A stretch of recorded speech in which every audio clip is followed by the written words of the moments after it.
Greetings, this is Sean, and today I am going to be installing a little window that goes above the doors here. And you'll see how it turns out.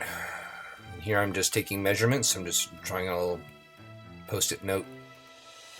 I'm not going to do the side window, so disregard that square. But anyway, I'm just going to do the top window up there today.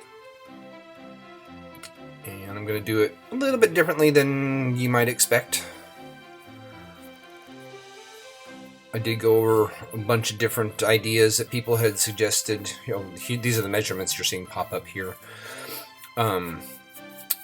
Did go through a bunch of suggestions that other people had, and I decided to do a window. But a lot of people said stained glass window, and so I watched a bunch of videos, including one from Ares Bentley House Minis. She did one on a stained glass window for her captain's quarters, but I didn't have all of that kind of equipment, or not the equipment, but I just decided to do something different. I didn't have the right kind of dyes and stuff for acrylic, which is what I'm going to end up using.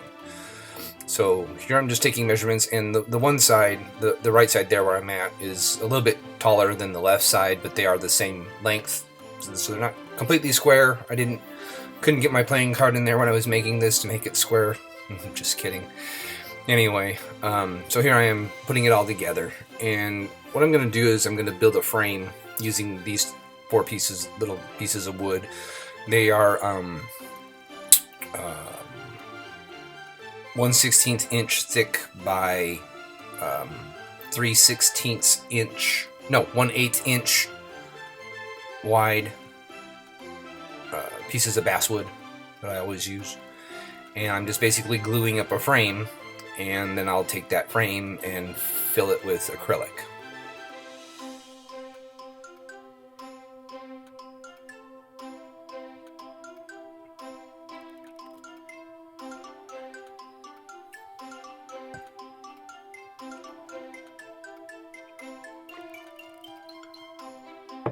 And instead of what most people do when they make acrylic, they make a frame for it, put the acrylic in, and then take the frame off and then put the acrylic however they're going to use it.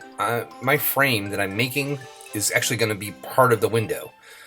So I'm going to go ahead and paint it the same color as I've been painting everything else. And after I had painted the top and bottom here, I realized I didn't need to, because it's actually going to fit in that hole that I had taken the measurements on earlier, so you won't actually see it. But anyway, so here I'm taking a clear piece of this came off of a package of some sort. I don't remember what it was, and I'm just sealing the edges of it with some hot glue, as you can see there, so that it doesn't leak, obviously.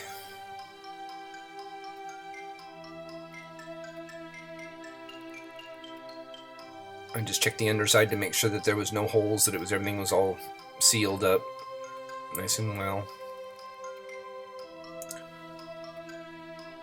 And here I am just mixing some acrylic, and I'm going to take these little gears, and they're going to sit inside of it. So I'm just checking to see how big I can get to fit in there.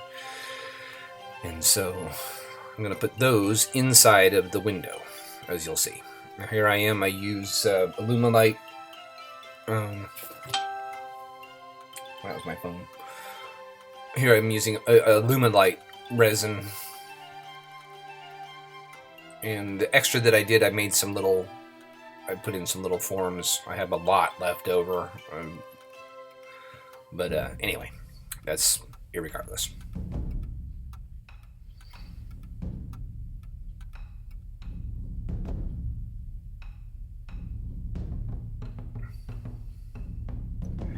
And what I'm going to do first is just pour a small layer in, just to kind of get it all settled in the bottom. Yes, there are a lot of air bubbles, but they do manage to work their way up to the top, which obviously you won't see. But anyway, so then I'm going to stick the gears in like I'm doing. And I'm counting off to see if I got it around the center, which I took that bigger one and set it in the center, at least close to the center as I could. And then I'm just randomly taking small gears and cogs and sticking them in there and filling the rest up with the acrylic resin. I ended up putting a lot more than I needed to in there, and when I scraped it off, it started going everywhere, so I stuck it on this piece of parchment paper, which is what you see it there, and let it sit overnight and cure, and it turned out pretty good, nice and clear.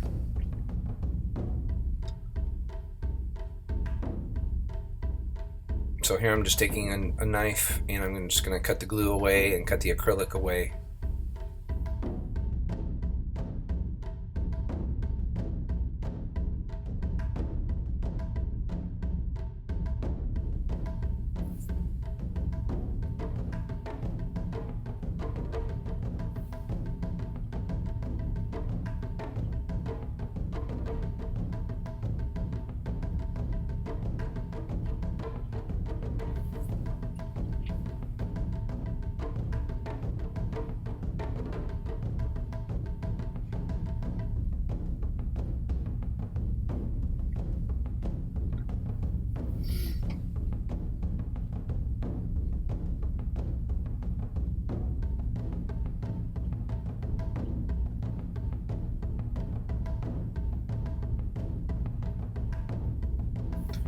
Now I just need to clean up the edges and take off the rest of the glue that's stuck to the wood.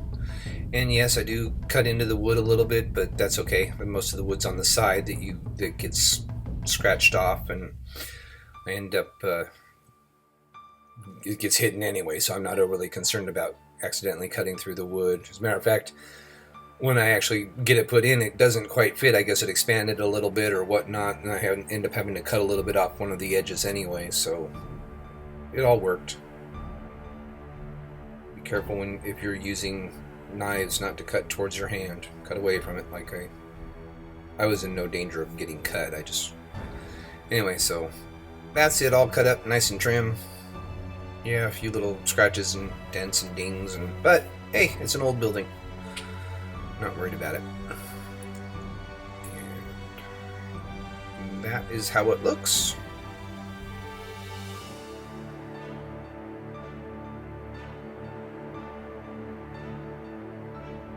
I'm going to do something similar to the one that goes next to the door, but I'll probably try and get some inks or some dyes or something like that and make a stained glass type of window instead with that one. But this is what I'm putting over the top, so at least some sun can get through it. Anyway, here I am putting it in, and I'm just gonna try and dry fit it to make sure that it does fit inside the hole, which, like I say, I had to make one little adjustment to one side of it.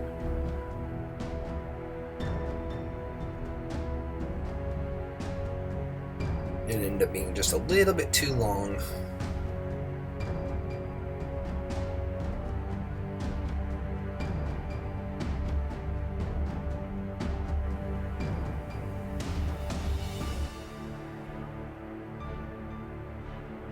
It's perfectly. So I'm just going to use some super glue, and I'm going to glue the ends of it and then a little bit over the top just to help hold it in place. And that's about it. Pretty cut and dry. Dried and cured. Whatever. Anyway, let me know what you think. And that's what I have to offer for this week. I'm just making sure the door still works, which it does, and I need to find a name for him. I think my next one we're going to have a little contest of naming him. Don't suggest anything now, but I think in my next video we're going to have a little contest to name my robot. So be prepared for that. Anyway, as I always say, oh, he said it for me. Have a better day.